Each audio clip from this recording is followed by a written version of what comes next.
cinema periférico y en concreto a esta pues, masterclass le llamamos, pero también se podría llamar como una charla de artista de Anthony Mccall.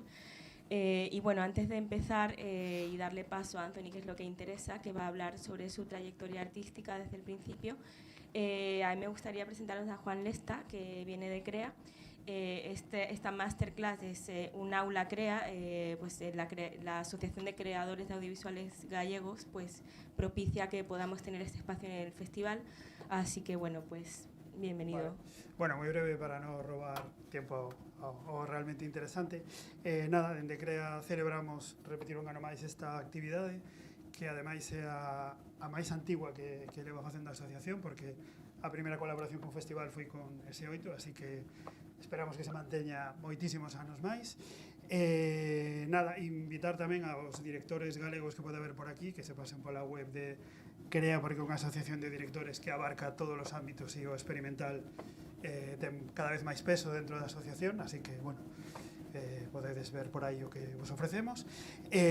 Nada, que nos fai moita ilusión ter un artista como Anthony Mccall, un artista tan poliédrico e tan interesante, non? Para dentro do que é o ámbito da experimentación. E nada máis, pasamos ao interesante que fale el directamente. Anthony. Oh.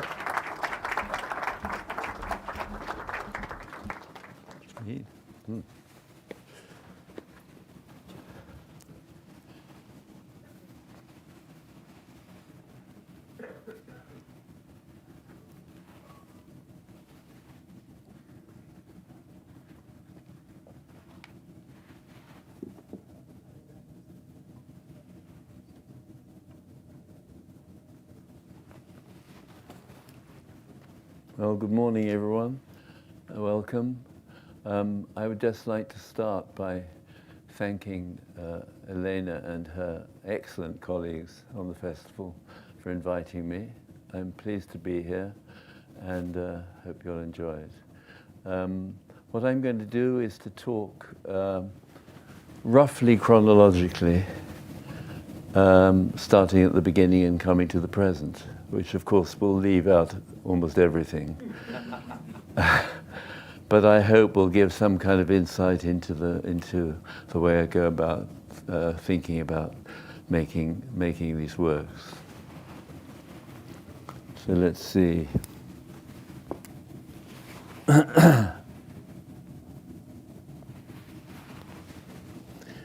So we're going to start at about 1970, 71, 72, that kind of period.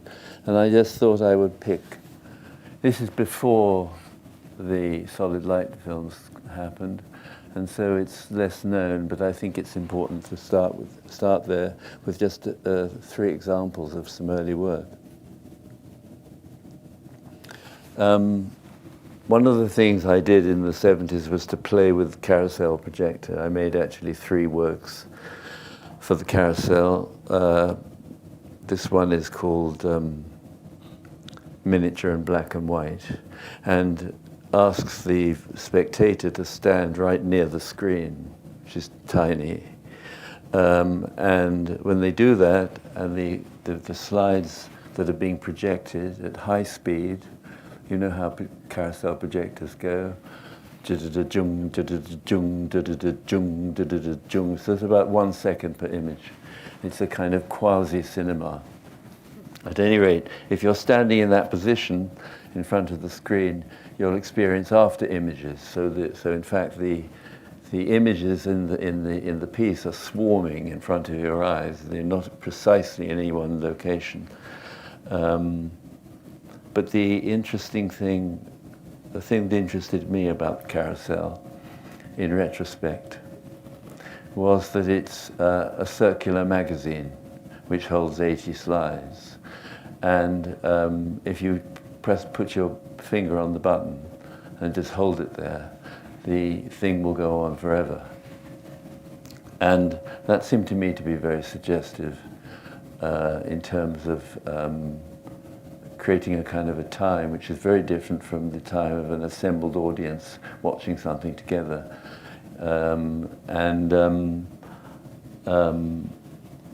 I think when I was invited to show this first, which was a year later, instinctively I put it in a room with the projector set to go at maximum speed, and just left it there, and it became my first installation. And in fact, for me, this is where installation time began, as opposed to, let's call it, what should we call it, museum time.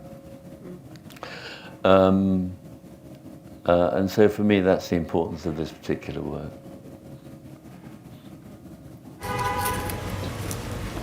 Just stop just a minute there.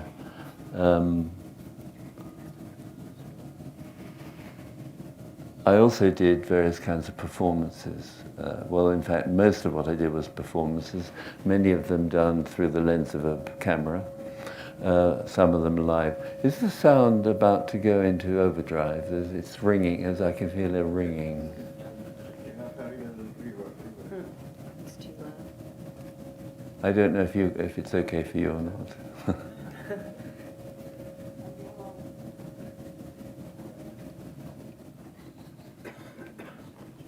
Mounting these steps was already like going up the executioner's block, so to hear the sound go off on you is worrying.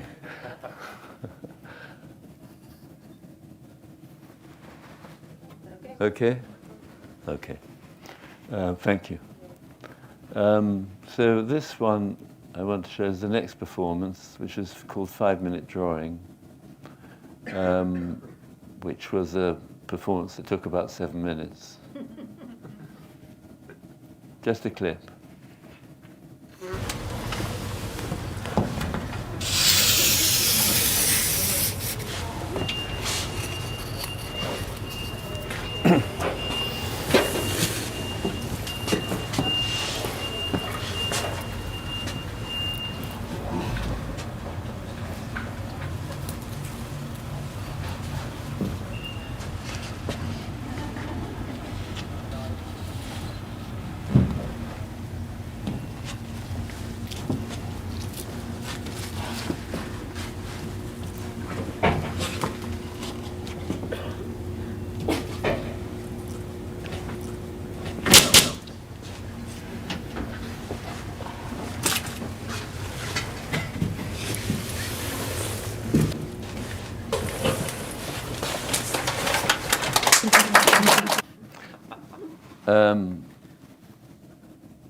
In fact, in truth, at that time I did mostly performances, but the performance that I did the most often was using small fires in landscape. And I'm going to show you a clip of one of those pieces. These pieces were never rehearsed. They happened once. Well, let's look at one.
Whoops. What happened? Sorry. Did I do that? Amazing. The pieces were, this is a hybrid document. It's part shooting script, part editing schema, and part a description of what was going on in space. And these kinds of hybrid scores I used constantly, sometimes before an event and always after.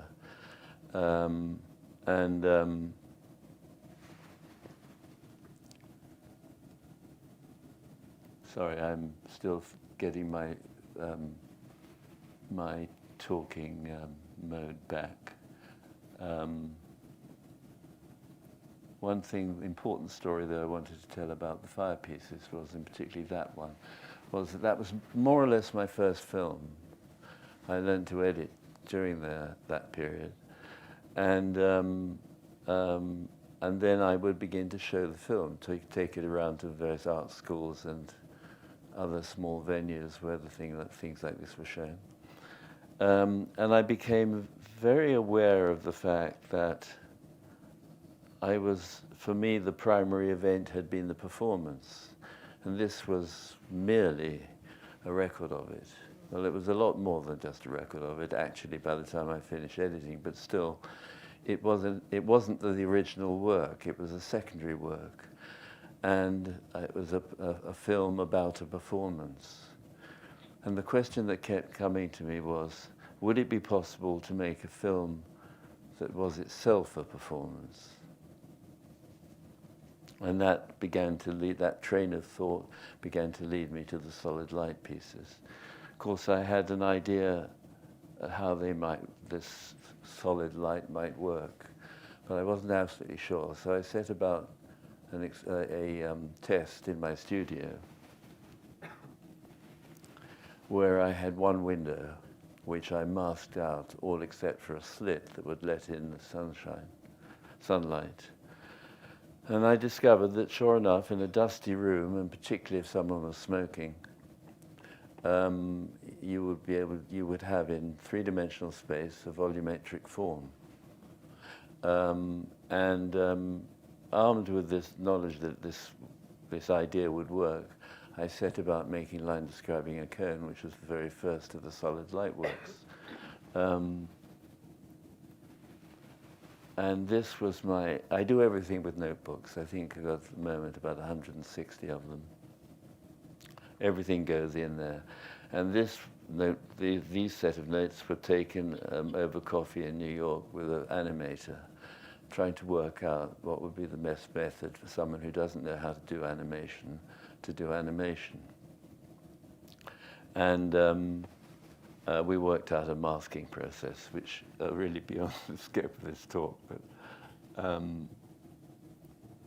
so I made the animation, and all I had to do was to make a white dot at the foot of the screen turn into a circle at an even speed over a 30-minute period.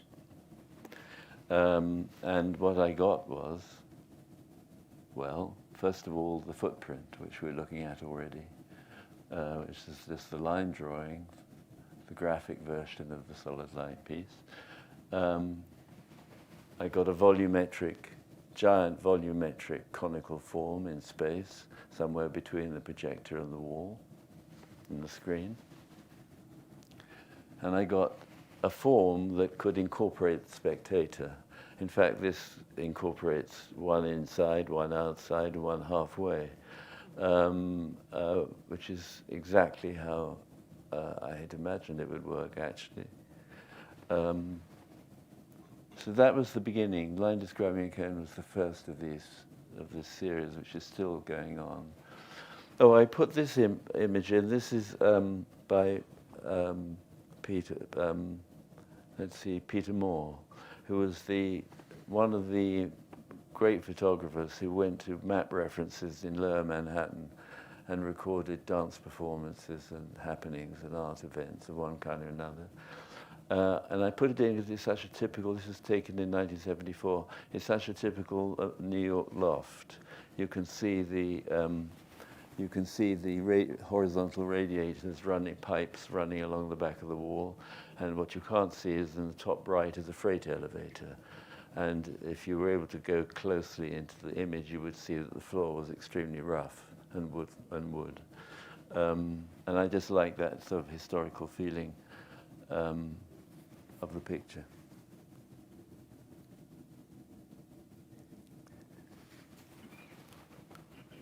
one of the things about line describing a cone is, like almost all films, it had an axis that ran from the projector lens to the screen. And that axis ran right down the middle of the room. Why wouldn't it? But I began to think it would be quite interesting to engage some aspect of the architectural space within which the screenings would be held. And so I've got an empty room, and I decided to make a work that would project not down the middle of the room, but would hug the side wall very closely, and everything would take place against that wall and in relation to the wall. I was also aware that double perf film stock has double sprocket holes and can therefore be run through the projector 4 different ways: forwards, backwards, forwards back to front, backwards back to front. And I decided to exploit that fact, create, as this drawings show, creating basically a triangular blade of light which would turn through 90 degrees, and it was a different 90 degrees each time. And the drawing does give an idea of what would happen.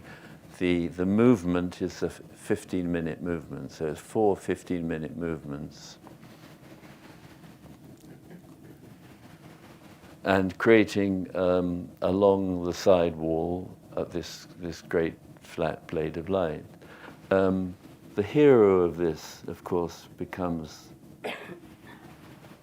the projectionist, and there's the projectionist. There's nothing else going on in the room except the projectionist with the small work light, taking the reel of film from the back of the projector, putting it on the front, and rethreading it. The other thing that I found interesting about that is that you had also an alternating sound, silence, sound, silence. You had the 15 minutes, you had the whir of the projector. I'm sure you've all experienced that moment where, of course, you don't notice the whir of the projector. But when you turn it off, the silence is deafening. And so that became quite a dramatic part of it, and I came to see that as the sound that comes out of the machines is a very important part of, is the soundtrack. With that first piece we looked at, miniature in black and white, the slide work, when I was going jung, I was not only imitating the speed, but also the sound of the projector, and it had a way of enclosing you in this visual space where you were really quite private. And I still find that to be an interesting phenomenon.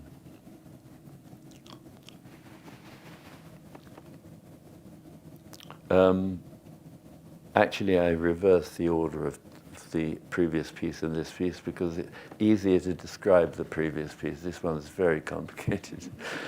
But essentially based on the same principles. This has four projectors, each projecting a straight line, which is on a slant. There's nothing else but the straight line.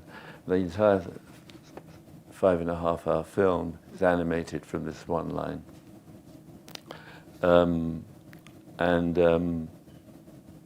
It's funny how you say and then you can't remember what you were going to say next. So, and is just playing for time, but it's not working. Anyway, the point about this piece is that it's 4 projectors. It creates not that it's no longer possible to have an axis running down the middle of the room. There's certainly not against a wall. What instead we have here is a field, a dynamic field, which is defined by these slanting lines which are moving through the frame at different speeds. In fact, there are 4 different speeds. Imagine this line coming into frame, going out of frame. 1 second, 4 seconds, 16 seconds, or 64 seconds. So you have 4 speeds. And for each speed, you have 4 modulations of light. So you have solid light, glimmering light, blinking light, and flashing light. So now you've got 16 events. Now that's basically what each reel of film contained, was a 16 event reel, and each of them going at their various speeds. It was kind of like one colleague described it as like being inside a whirlpool. But the point about the format, from my point of view, is that it's an installation, as was the previous piece. They were conceived as installations, and so you had never had an assembled audience. What you had were individual visitors. And the word visitor, I think, has now become a significant one, and a choice for filmmakers everywhere really is what sort of audience you're making something for. There's this sitting with everyone and looking at something together, and there's also this idea of the visitor who comes and goes on their own time. That was the water, excuse me.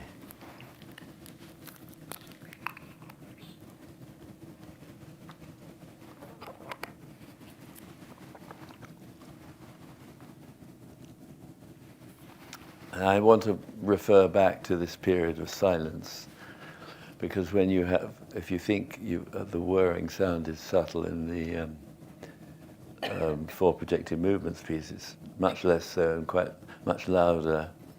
You have a quadraphonic sound effect when the film is running, which is to say that when you move toward any one projector, you're also walking away from three others, and you're in effect mixing the sound.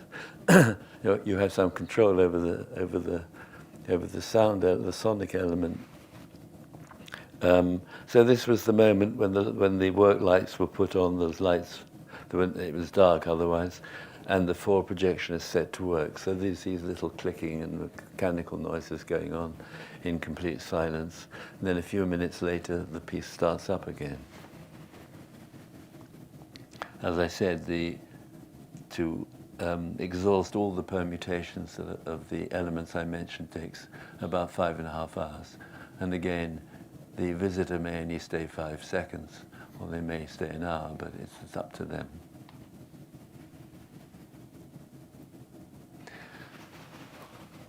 This was the last of the 1970s solid light pieces, long film for Ambient Light. I was invited to be in an exhibition where a group show where each artist was invited to use this particular space for 24 hours. And I visited the space a few times, wondering how I would install a piece and show it. When it occurred to me that the sloping roof, because this was on the top floor, was rather reminiscent of the expansion of a beam as it goes across space. I also thought that the row of windows was like a strip of film, or maybe more like the several gates of a projector. At any rate, what I did was to cover the windows with white paper, rendering them light sources, projectors, whatever you want to call it, during the day. But at night they became those white squares in the distance, became screens, reflecting the light from the single light bulb that was in the space. So if you wanted to ask where was the film, I would say that it was between several points. It was between, there was a statement on the wall, there was a time schema that sort of made explicit this idea of a 24-hour cycle. There was the altered space with the paper over the windows. There was the light bulb, and there were the visitors. And the film, I think, existed somewhere between those elements, without being one of them. Of course, it's a highly conceptual solid light. Yes, the large-scale works became invisible because there was no particulate in the air to to reveal the beam. And it was only at that moment that I realized that I actually did have a medium I was not aware of, which was dust. And it was so I had no way to make the beam visible until in the 90s a haze machine was invented, or maybe it was called a fog machine or a smoke machine. But anyway, suddenly it became possible to use this little black box that would put a mist into the air that would be in effect standing in for the dust and the cigarette smoke that used to be there. And it also meant that I could increase the scale I was working at, because I could be quite certain that if wherever the projected piece was in this room, if there was a little haze in the air, you would see the actual beam. Doubling back was my first piece after the 25-year rest, and I'm just going to describe it. It's sort of emblematic of many other things. So I just want to point out that you've got here, it's made up, very important. The earlier work was made with circles or straight lines. I discovered here the possibility of a waveform that goes like this. And this work is made entirely of two identical waveforms. One of them is, let's see if this works. Yeah. One of them goes vertically through the frame, like so. And the other goes horizontally through the frame, like so. Apart from that, they're identical. And I made this diagram many years ago to try to explain the structure to people. The color is purely to enable you to see the two different waves. So you can see the top drawing. You can see the red line showing the wave passing through the frame horizontally, and the green line is vertically upwards, going through the frame in the other direction. And you can see, looking at these drawings below, that they just allowing them to move at an identical speed through time created these different pockets and chambers of space between them.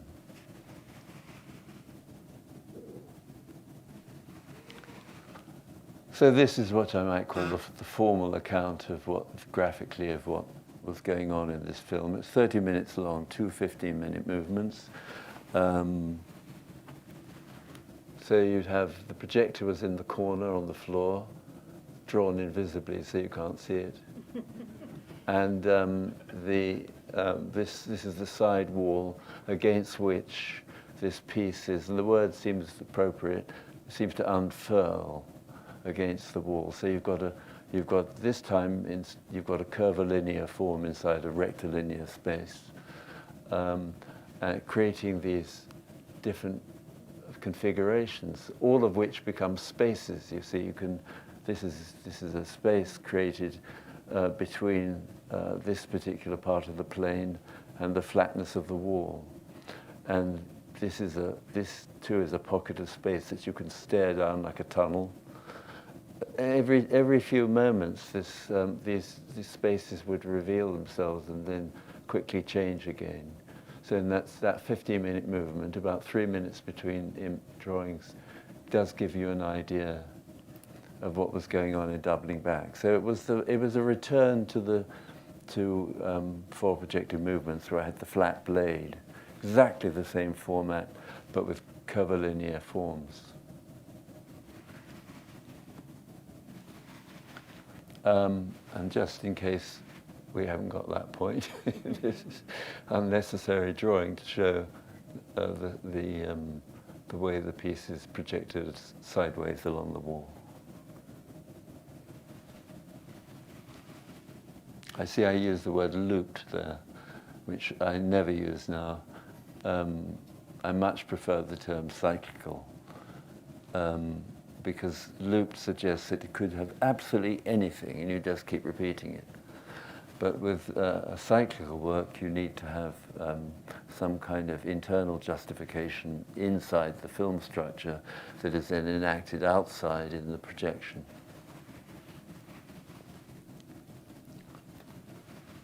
That's an installation view taken as I showed it at a museum in Lugano. I rather like the photograph.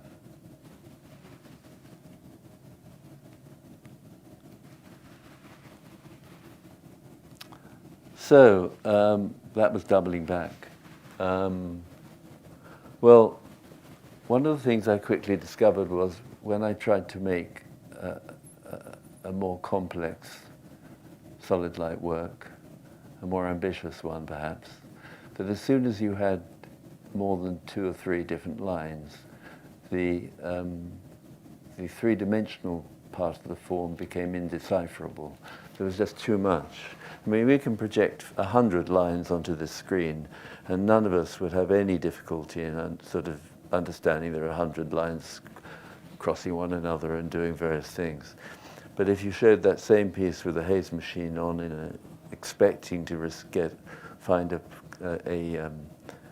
volumetric object, you wouldn't find one. You would just find something just a complete mess.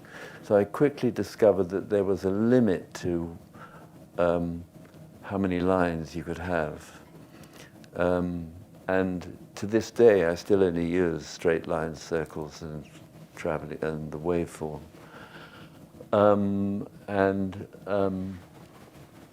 But I was looking for a device that would enable me to mess things up a bit.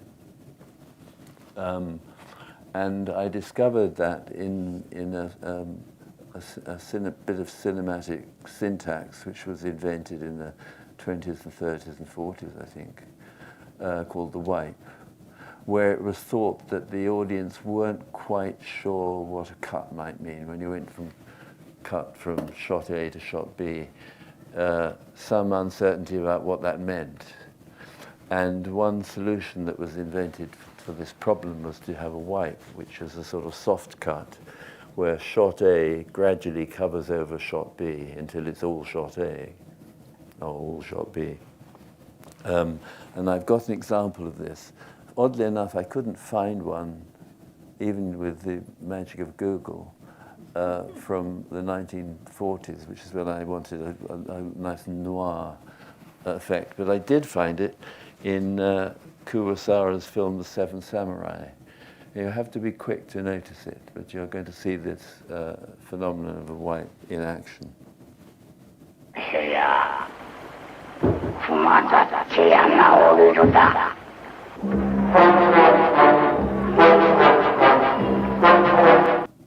So you see, I'm sure you grasped it. At any rate, the thought that came to me immediately was, well, so we've got a quarter of a second to do quite a lot. If we do something else, which is extend that time period, and I said to myself, well, why not a 7.5 minute loop? How about a 15-minute loop? Maybe 30 minutes. The point is that sorry, I didn't mean to say loop, I meant to say wipe. The point about a wipe is that it is a transition. It's just meant to be a brief transition, but by extending the transition and having nothing else, I suddenly had a way of mixing different forms from different pieces and conjoining them using the wipe as the method. So this is the actual wipe in process for a film called You and I Horizontal.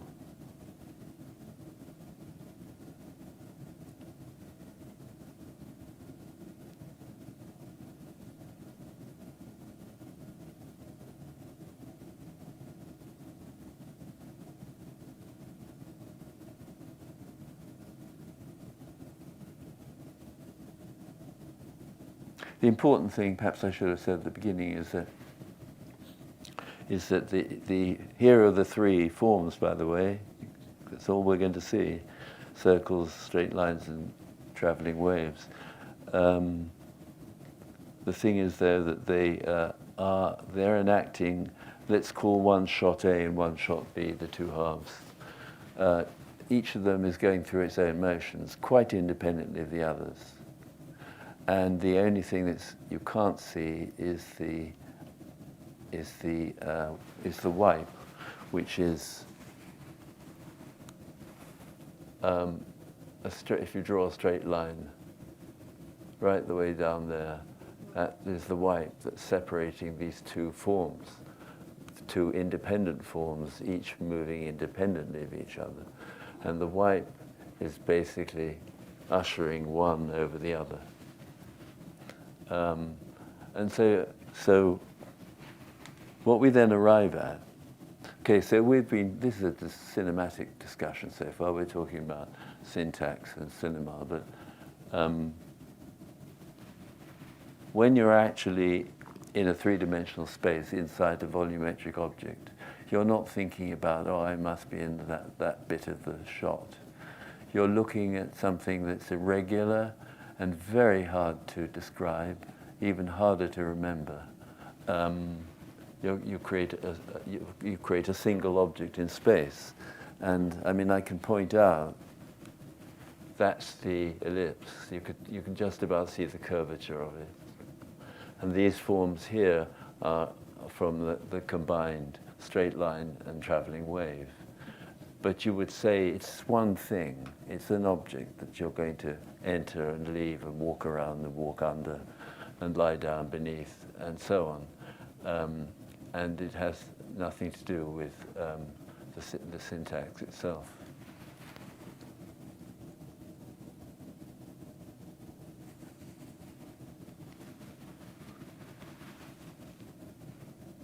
Well, after I'd followed some of those trains of thought and enacted them, of course it's pointless, needless to say probably, but I'm now doing all my production digitally. When I came back after 25 years, I found things had changed somewhat. And having run a graphic design studio, I was completely familiar with laptop and software and so on. And it was a natural thing to make these works digitally, the animation part, I mean. But I remembered then that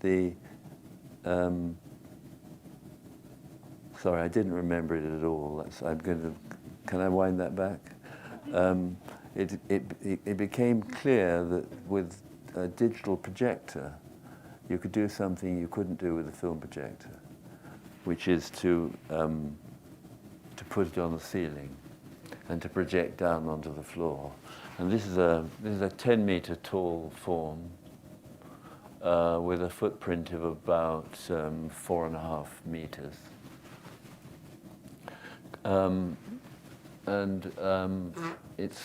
This one is called, I made 3 breath pieces.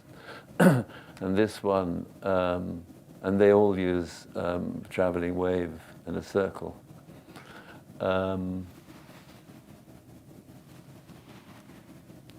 interesting thing is that you begin to have you have a sculptural relationship to these forms, of course, but almost architectural too, in that you can sort of walk in and out of these spaces. There are pockets to be occupied, to be stood in, to be stood outside. And you're free of the wall. So to be completely free of 4 walls is quite something. I'll seem so at the time, and you can circumnavigate the entire form as if it's a sculptural object. I thought it would be interesting just to see what the animation looked like in this case. It's called Breath, the piece.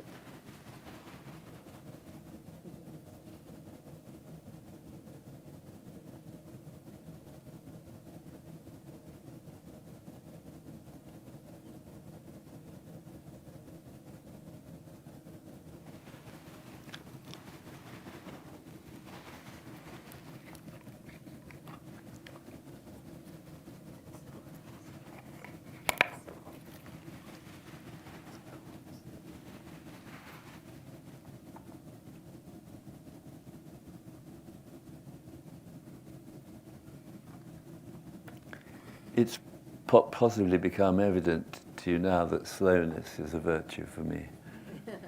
And there is a reason for that.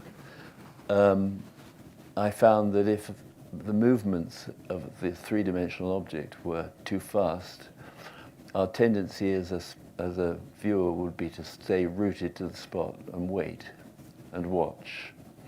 But these are sculptural forms, and sculptural looking involves moving your body around. So rather than frustrate that, I began to experiment with different speeds of movement. And I found that the slower, if the work looked perhaps at first sight as if it wasn't moving, it was getting near the right speed. And my rule of thumb became that the fastest thing in the room should be the spectator. And the forms themselves should be unobtrusive in their changes.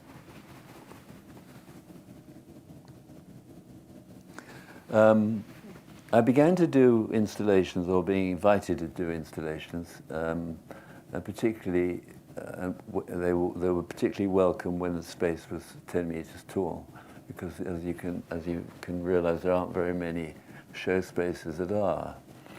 And I found that in occupying one of these large spaces, it wasn't really necessary to make a work, and make a big work at that. Instead, I found that actually I now had a repertoire of individual works, and I found that much better was to make an installation, a single installation, but the building blocks were individual separate pieces. This was an exhibition at the Hamburger Bahnhof in Berlin. It's made of, I think, 7 individual works, most of them vertical and some horizontal.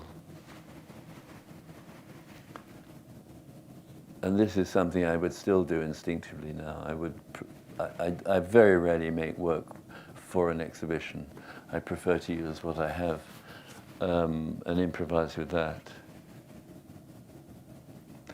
This was a show at a place called Pioneer Works, an arts organization in Brooklyn. But it shows very clearly that you get the separation. You get 5 or 6 meters between each form. You do a lot of walking. You can look at each piece separately, but you can also view the whole thing as one installation and view it in that way. And you can go in and out of all these different forms.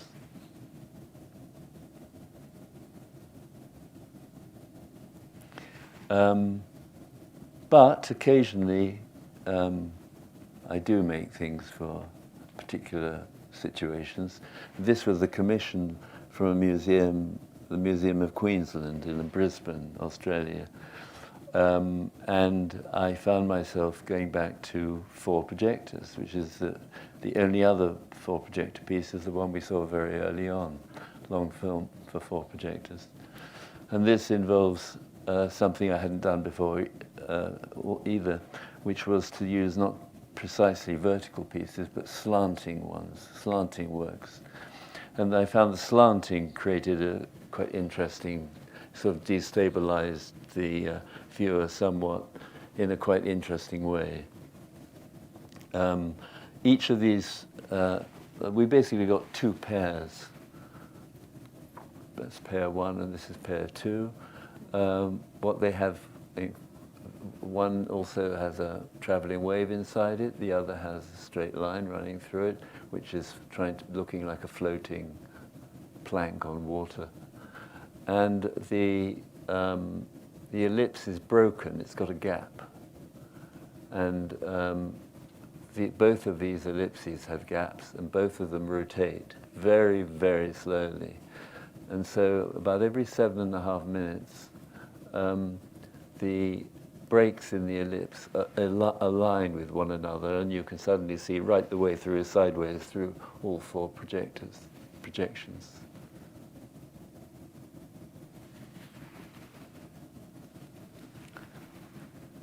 And I selected this one also because this was also made, it wasn't a commission, but it was made as a double work, that required two cones of light. And I thought it was a good opportunity to look at the wipe structure of this one. So we're in the middle of a cycle here, or the end of a cycle, I should say, where one of the forms is quite separate from the other. You've got the ellipse, and you've got the traveling wave and the straight line. And at some point, I did screen grabs of 3-minute intervals of the entire structure. I thought it would be interesting to look at them. So we've got these, each is a footprint for one of the cones. Let's just look at the top row for a minute.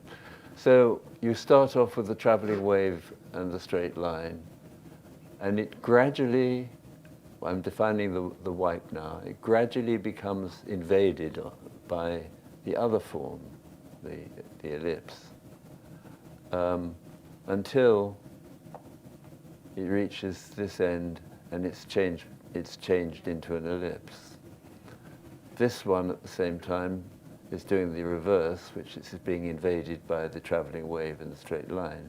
And it also, at the end of the day, becomes a traveling wave. So you could say, sculpturally speaking, you could say that what happens every half an hour is that the two forms change places.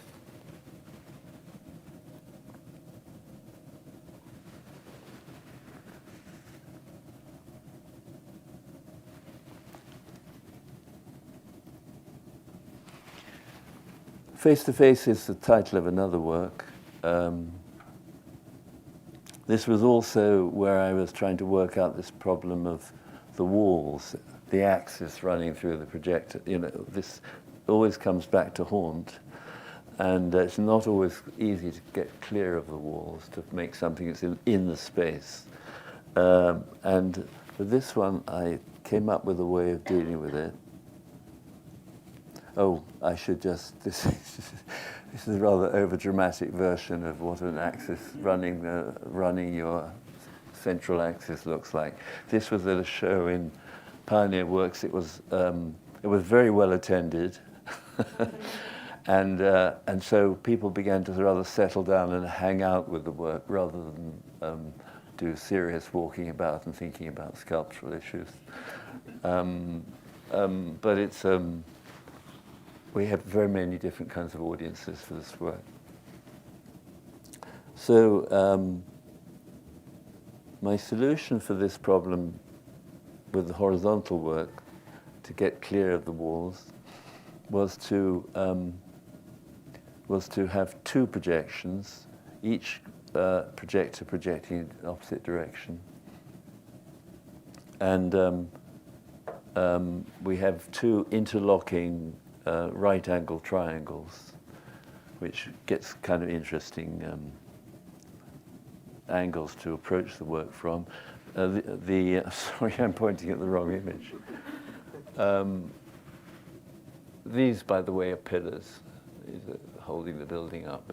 And when you have columns, you have to make friends with them. Otherwise, they'll just screw your work up. I spent quite a lot of time trying different scales, fitting things around. This worked pretty well. And now we have, for the first time, I'm using screens.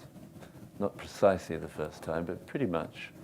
And the screens are translucent, two-sided screens.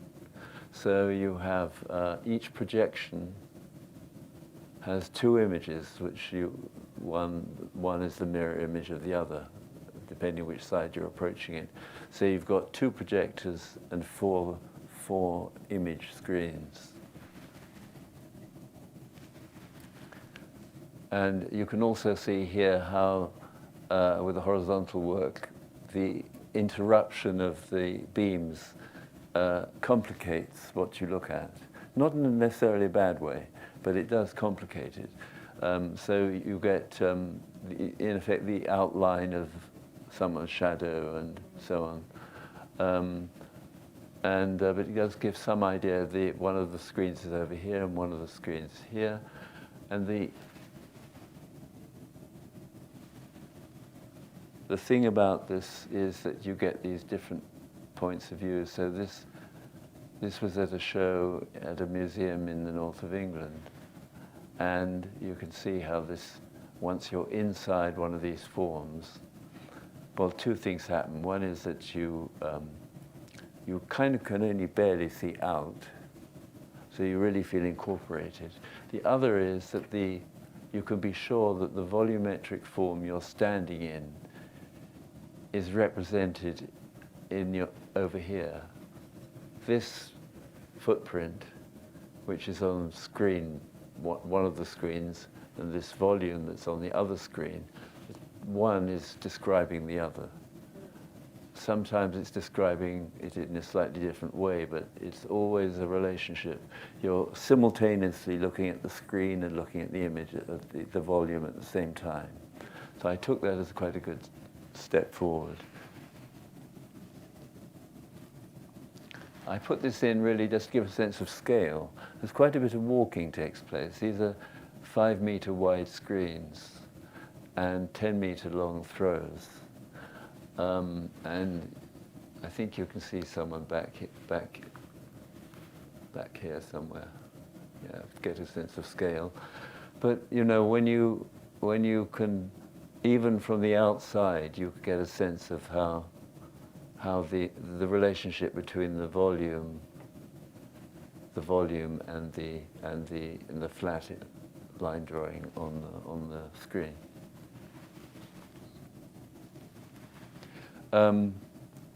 It's actually quite complicated to work out a two-sided drawing, and it's even more complicated when everything is in motion.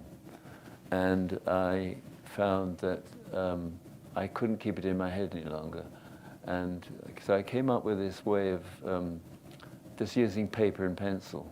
Was able to make a little model. So there's 3 minutes between each piece, and you imagine I was imagining the volume of the volumetric form, but I could, by moving myself around or moving the drawing around myself, I could get a real read on what I was going to see at each moment in the film.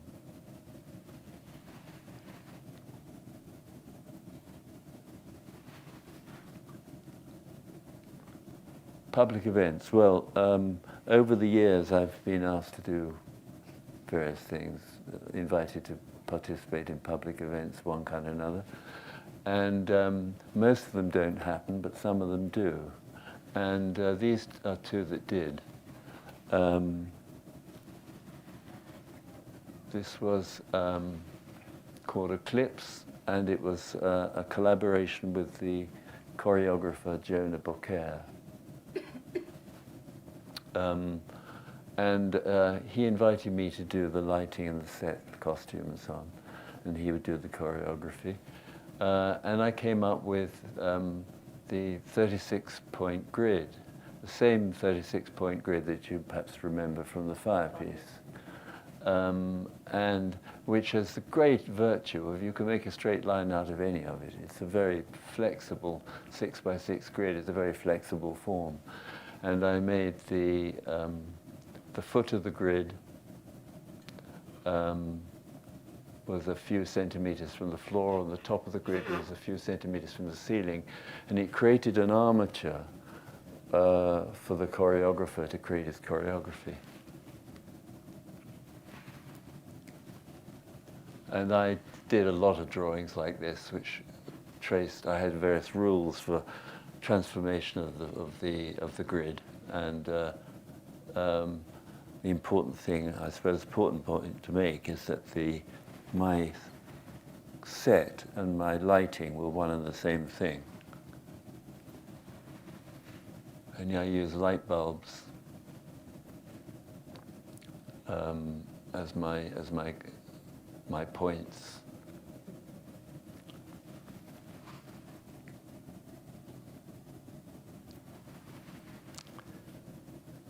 One is this was for a piece called Crossing the Elbe in Hamburg, Germany. I used 3 very powerful searchlights, the characteristic of which was that they didn't spread out much over, but maintained a pencil-like form, which enabled me to use them like a drawing instrument. And placing them on top of the 3 tallest buildings in Berlin, we created a grid based on 3 lines. I'm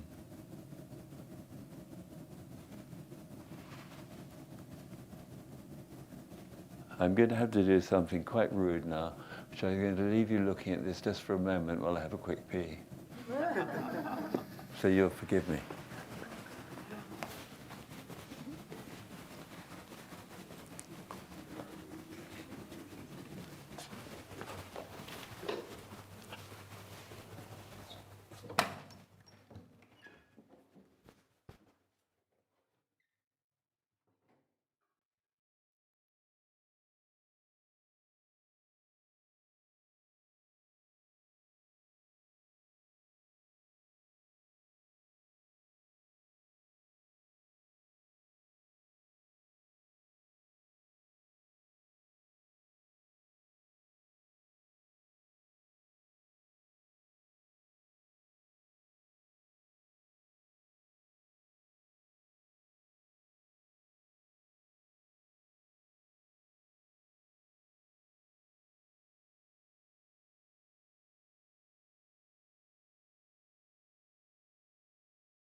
So we could create these 3 forms, which would change every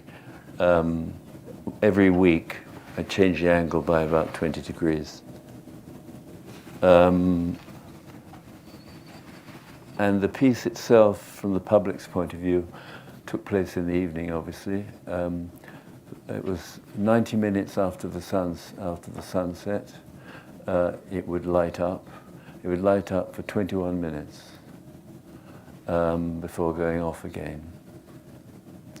And you had the 4 seasons, which changed the position of the lines, and you had the fact that if you always start 90 minutes after sunset, the start time is going to change by a minute or 2 every day. So you get all kinds of permutation built in that were just part of the structure of the piece.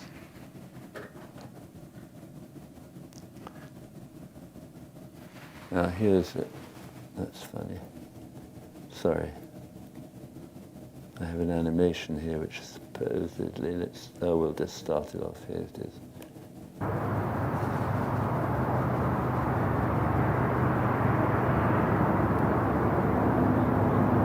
There's the beam coming on.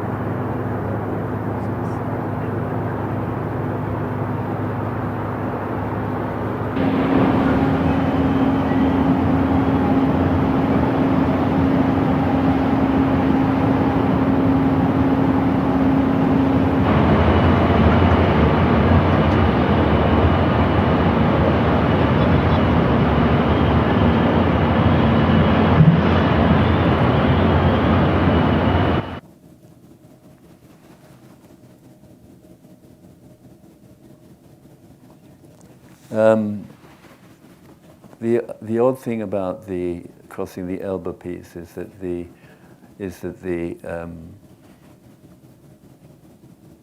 beam itself turned out to be the most static, quietest thing in the whole city, when compared to it's an industrial city, when compared to the traffic and the noise and so on. So it became a rather serene event, which is quite strange considering its scale and aggression of scale.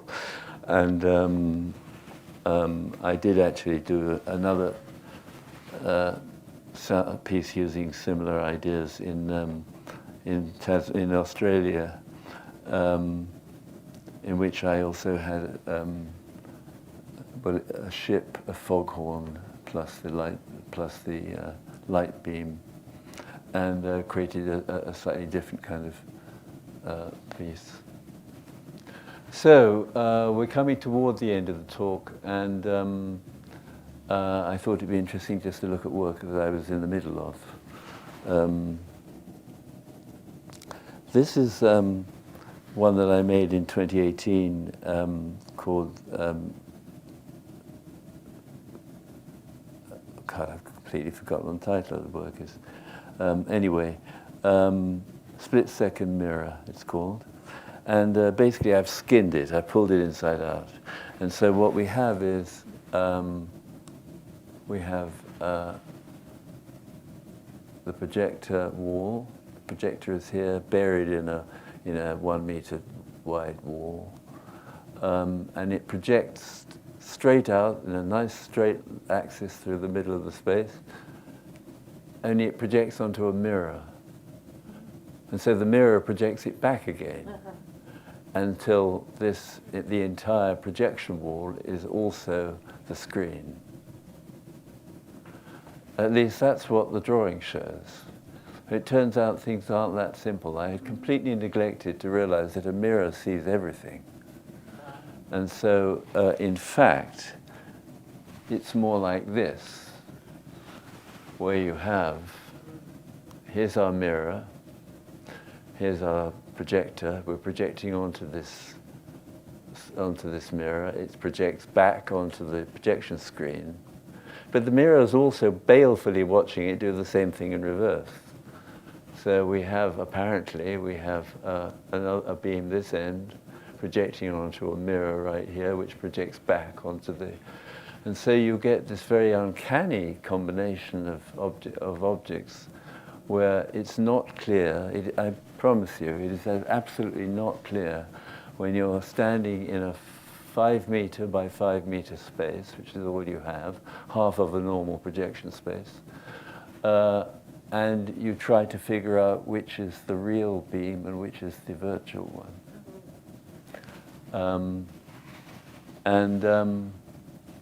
I have a photograph to prove it.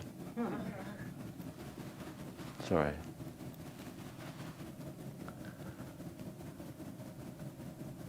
You can find things if you want. You can find seams in the mirror or things like that are helpful.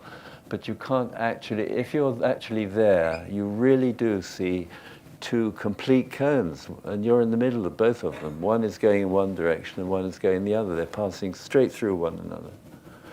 And there was this is an anecdote, which is that these two people, this person here, was talking to a friend when he saw another friend coming toward him.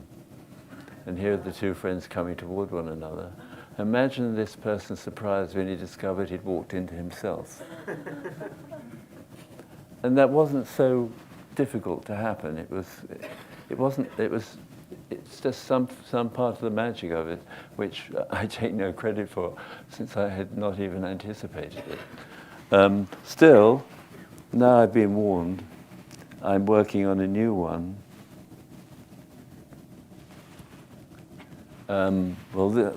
Which is, instead of the projected beam being projected back straight from the mirror to the projection wall, I make the mirror at a 45-degree angle to the beam. So now we have, here's the mirror, and here's the projector. It's projecting onto the mirror, which then deflects the beam sideways, where it ends up on a two-sided translucent screen. Now, just to give you the code here, anything in black is actual, real light, and anything in red is the reflected, the effect of that, the reflected virtual beam. But it gives these pockets. You walk around and there are pockets everywhere. And every time you look into some kind of a regular cone or a combination of two cones, a little bit more complicated than the one we just saw. And I haven't quite got to this one yet, but it's again, it's the black and white is light, and the real light, and the anything red, that's the mirror on this one, and the other mirror is over here. And the red is the virtual version of what you're seeing. So this has all kinds of permutations going on in terms of how you can look at it, walk around it, and so on. And I will make it. The one projector's inside the box wall right here in the middle. And anyway, that's sort of where I am. And I just to finish 2 iPhone photographs of the studio. I work at quarter scale in the studio. And so this is myself in my own installation. And I've been trying to work out where the projector is. I think the projector's over here, projecting onto the mirror, which is slanting, of course, and then coming downwards towards us. And maybe it's even clearer on this one, where you can quite clearly see the beam that's been deflected. So on the matter of deflected screens, I'm going to rest my case, and thank you very much for listening.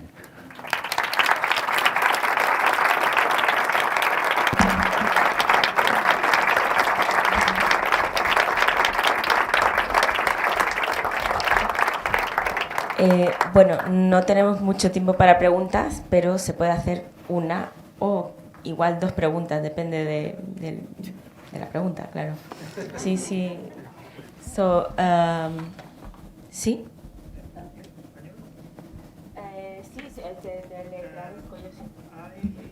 Como tú quieras. Vale. Me gustaría saber cómo es importante para él el sistema de proyección, porque empezó utilizando analógico, luego se ha pasado a digital, no sé si utiliza láser o incluso veo que ha utilizado también sistemas de iluminación. Entonces, ¿qué importancia tiene el sistema de proyección a la hora de desarrollar los trabajos? Well, he's asking about how important is to you the system of projection, because the system of projection, like the going from the analog format to the digital and maybe to laser and to maybe light systems.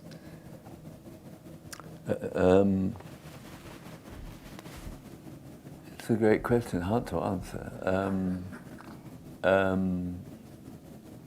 Sometimes the changes are just done out of necessity. I mean, when I started again in 2000, everything had changed, and I did, in fact, fight the change. So I actually made, trying to remember which way around it was. Yes, I made the work digitally because it seemed necessary, rather than because there were very few animation companies left in New York, and using analog animation would have been quite difficult. So I did it digitally. But then at the time, digital projection was lousy. It was really weak, and it was new. It was being monitors up to that time. And so I did a crazy thing. I took the digital file to a digital house and had them convert it to film, which enabled me to then have pretty good projection. But when I worked out that it cost 5 times more to do the conversion than make the film itself, I began to think maybe I could better make friends with the with digital projection. Fortunately, it was getting better and better. So for me, I'd say it's a pretty practical decision always. I mean, I'm receptive. I'm both receptive to new technology and extremely skeptical about it whenever it comes out. And so I try and cherry pick what is useful to adopt and what isn't. The main thing is that I think the solid light idea is an idea that does transfer to different technologies. It's not dependent on them. The haze machine is almost more important, in fact. So I would say I'm agnostic about it, actually. It just depends on the circumstances. Oh, sorry, that was really long. No, that was okay, I think. Do we have time for another, or we need to... Oh, for translating, she's not. No, I'm not. I know. I'm not. ¿Qué? Bueno, tenemos que terminar. We need to leave it here. But this afternoon we'll have Anthony in this same room with the projection of a couple of collective works, and tomorrow we will close the festival with this event we have created with Anthony. So thank you, Anthony. Pleasure. Thank you. Thank you.